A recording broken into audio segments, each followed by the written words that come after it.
Remittance পাঠানোর পাশাপাশি দুর্যোগ মুহূর্তে দেশে ও প্রবাসে মানুষের পাশে দাঁড়ানোর লক্ষ্যে দীর্ঘদিন ধরে কাজ করে যাচ্ছে সংযুক্ত আরব আমিরাতের বরিশাল বিভাগ কল্যাণ পরিষদ কেন্দ্রীয় কমিটি। প্রায় 14 বছর ধরে স্থানীয় আর্থসামাজিক উন্নয়নে সবচেয়ে বড় অবদান রেখে আসছে এই সংগঠন। সম্প্রতি দুবাইয়ে হয়ে গেল সংগঠনটির নতুন কমিটির অভিষেক অনুষ্ঠান। বরিশালের আমেজ ধরে রেখে দুবাইয়ে ক্রুজ ভ্রমণের মাধ্যমে আনুষ্ঠানিক শপথ পাঠ করেন সদস্যরা।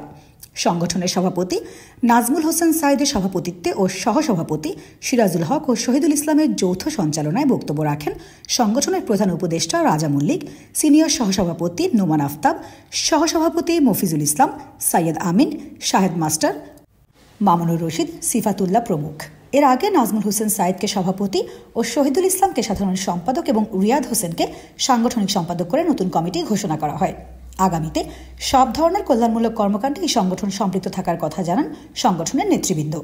আমরা যে আমাদের বরিশালে যে লঞ্চে যাতায়াত করি সেই আমেজটা ধরে রাখার জন্যই আমরা এই ক্রুজে আয়োজনটা করছি। হ্যাঁ, আমরা প্রবাসী থেকে তো আমাদের বরিশালের লঞ্চের আমেজটা পাই না, সেই জন্য এই ক্রুজে যাতায়াত করেই আমরা বরিশালের এই যাতায়াতটা করেই বরিশালের আমেজটা ধরে রাখার জন্য এই আয়োজনটা করছি। এই সংগঠনের অনুষ্ঠানটা কিন্তু আমরা বিভিন্ন ফাইভের সঙ্গে করতে পারতাম, কিন্তু সেই বরিশালের যে একটা ঐতিহ্য, সেই লঞ্চ নৌকা ভ্রমণ, সেইটাকে আমরা সেই জিনিসটাকে আমরা কিন্তু ধরে রেখে, সেই ঐতিহ্যটা আমরা ধরে রেখে আমরা কিন্তু এই আজকে এই লঞ্চেই, এই নৌকাতেই কিন্তু আমাদের সেই অনুষ্ঠানটা সাজিয়েছি।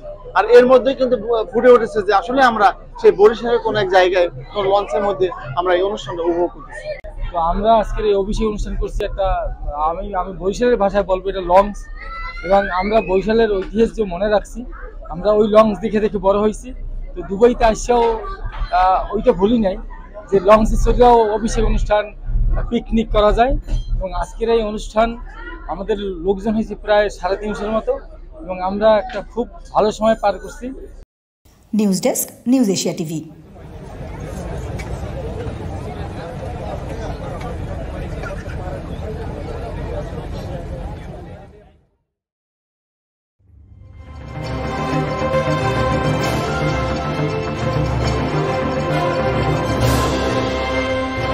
নিউজ এশিয়া টিভি, সত্যের সন্ধানে দেশ হতে দেশান্তরে।